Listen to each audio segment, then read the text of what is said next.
South Africa. Well, the time is just gone 16 minutes past 4 p.m. this afternoon on the Iftar Drive right here on Salam Media. And we start off with taking a look at disturbing reports. And these are extremely disturbing, looking at the violence that is unfolding in South Africa, the crime, the killing. And worse now is we see the spotlight on what is called the hitman for hire industry, because this has been in a number of instances where people have been shot and drive-by shootings, and this is clearly a cause for major concern, and this is the reason why we are talking with the KZN Violence Monitors, Professor Mary de Haas. Professor Mary, good afternoon to you, and welcome to the show. Good afternoon, and to everybody, your listeners, and thank you for inviting me.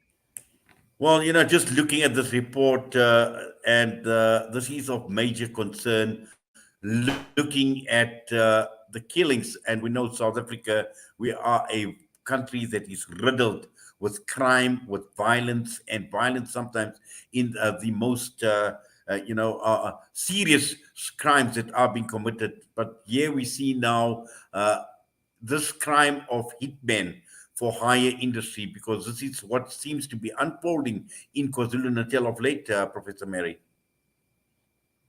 Look, it's been around for quite a while, this hitman. It's just that nothing's been done about it, and it's becoming... we've had it going on in this province for some time, and it's become now much more noticeable, I think, in other parts of the country. But of course, the other important thing is that these hitmen are very much connected with the taxi industry. Not only the taxi industry. I think some of them are linked to fairly suspect security companies, because security companies, we have a lot of security companies that are actually operating illegally. Not all of them are registered with FIRA, and they come and they go, and they have guns, and somebody said, well, they're security by day and hitmen by night. But the best known center for hitmen is the taxi industry. And you see, what happens is that with the taxi industry, men can commit a crime and then get whisked off to another province and disappear very quickly because of those taxi links. And we see them too. We see the shooting of buses, even in the Cape. And these are professional hitmen. They're difficult to track because sometimes they're using unregistered SIM cards. And again, you see, this all goes back to the police, because if you look at court reports, this ordinary crime, different motives. For example, a woman wants to kill her husband, or a businessman wants to kill a partner. You will look at the court report and see, well, they went and found a hitman to do it. Now, how can ordinary people find a hitman with a gun to kill someone, and yet the police don't know? And it's like that with the unregistered SIM cards. I'm on record as writing to one of the national commissioners and saying, look, they're selling these unregistered SIMs. And that allows them to get away with it, because you can't trace them. Exactly. But also looking at, you're talking about the police. How much intelligence does the police, or do the police normally have, or do they really have at this point in time to be able to even understand what is actually taking place behind the scene as far as this industry of hiring hitmen goes? Look, the police are in a state of crisis, and nowhere is that worse than in crime intelligence. You must understand that the police are run by the minister, which is grossly irregular. The minister himself was fired by President Zuma after inquiry that found him to be unfit to be a commissioner. He lied under oath at the inquiry. He himself he signed off on a corruption deal for which he should have been charged. There are other charges against him. He's now under investigation for authorizing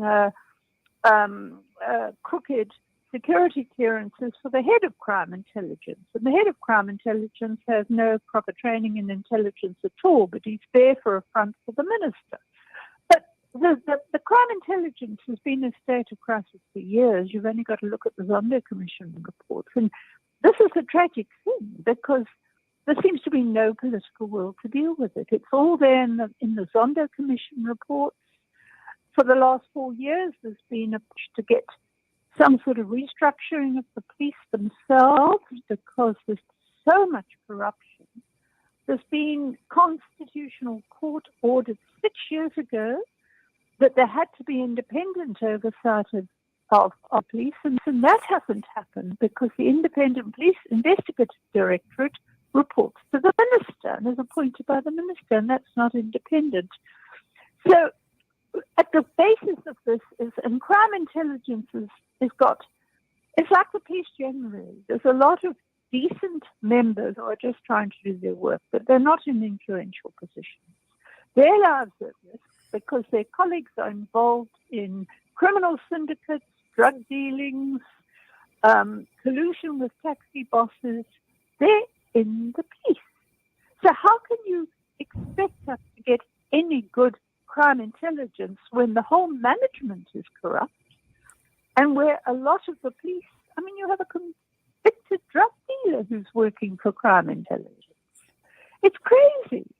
So, I mean, this is why we have these high levels of violence. Guns go missing from the police, including rifles.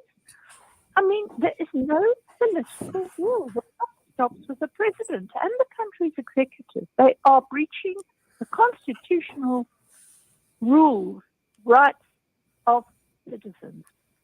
They're responsible from the president on. Well, certainly, but also, when one looks at this crime, particularly where hitmen are actually used and professional hitmen are actually used for these crimes, it tells us that, these are not just the ordinary crimes where, you would get somebody come in, break into your house, shoot and go away. These are specific crimes relating to specific targets and can be actually put down to a lot, whether it's gangsterism, you mentioned the taxi industry, jealousy, and there's just so much. And this is what we've been seeing unfolding in KZN recently, where we've seen in one or two of these drive-by shootings, we've heard about a gang boss that was killed alongside his wife and his child. So again, the whole question surrounding intelligence is just how much do the police actually know as to what is actually taking place, within the gangster industry, for want of a better term, the taxi industry, and this is because this is a crime specific to a hit to kill somebody. There is a reason for killing that person, Mary. Yeah, look, they don't want that. They must know about it. It's not difficult. It's not difficult to find out about it. I mean, I deal with a lot of problems relating to taxis, and there's absolutely no political will.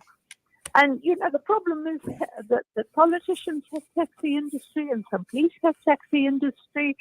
So it's not like, I mean, the way it happens at the moment in South Africa and our criminal justice system, there's another problem is that there's a lack of sufficient oversight from the prosecuting authority over the police when they, and holding them to account, sending them back to get proper evidence if they're not investigating properly. But the use of hitmen is also to make it more difficult to solve these crimes because, there's no DNA with hitmen. I mean, they fire from a distance and they disappear.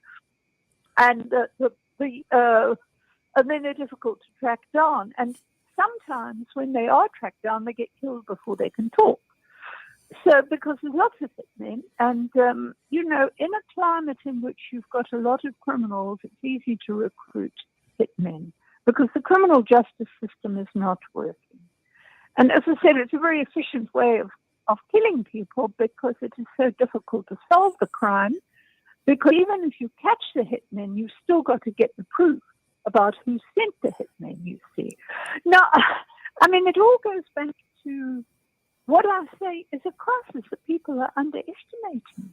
The crisis is in law and order enforcement, starting with the police, starting with crime intelligence, which is corrupted to the core, and the ordinary decent members serving in it are very, they have to be careful to raise their heads, because even police who investigate and find links between criminals and police, or criminals and business associates, may risk being killed themselves. That's how bad it is here.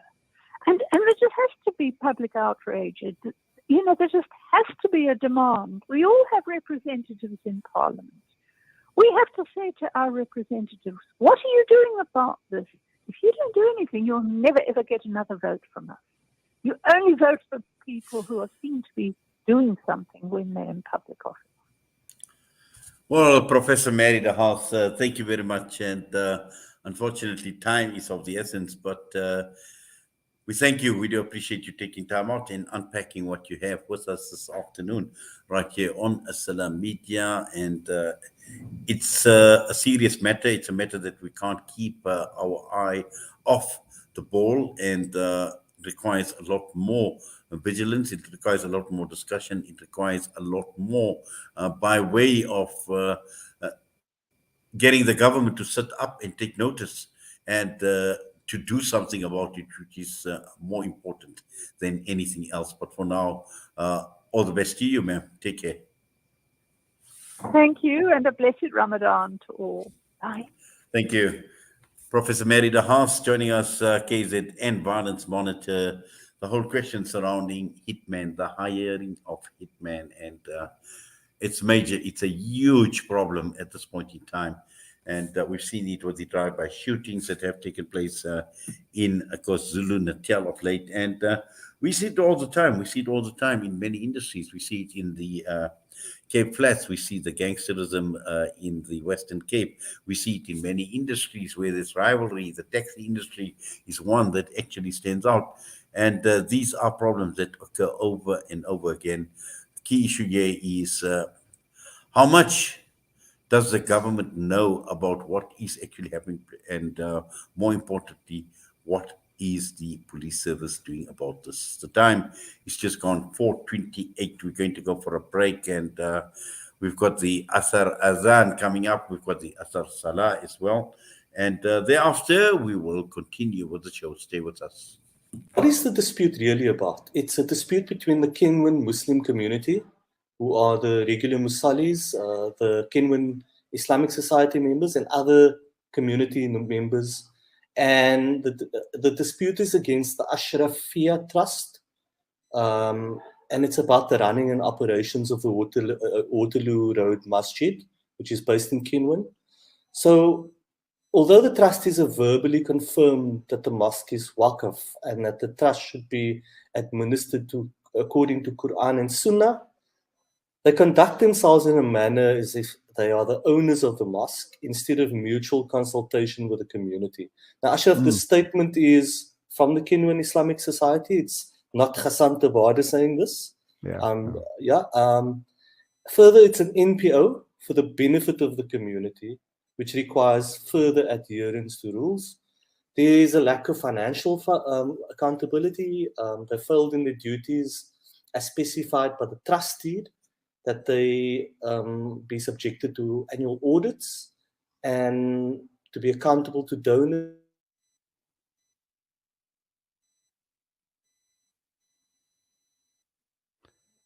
As you know, that's required by both South African and Islamic law.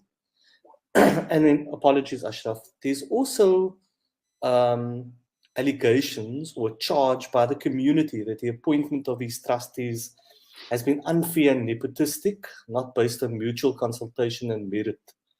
And then further to that, the imam, which I've discussed with you before, and the way forward is the community asking that for the trustees to be held to account, to say no to mosque trustees bullying our imams, and that trustees perform their duties according to both Islamic and South African law. Okay. So, I mean, in terms of those allegations, and you're quite right, it's not you simply relating it. I get that. Obviously those allegations have to stick, and perhaps it's maybe only fair that we send out an invitation to the trust themselves, and I think you'd appreciate if we do just that, right? But let's just take it for now that those allegations have some merit, right? It does suggest to me that the imam would only go on a public platform, in this case, the most public Muslim platform, which is the Jummah platform, right? Because communication between himself and the trust has already broken down, because normally that sort of consultation would take place internally, right? Correct, Ashraf. And he did intimate to the people who came to picket yesterday that he's been subjected to months of bullying. You are listening to Salam Media live from our headquarters in South Africa. This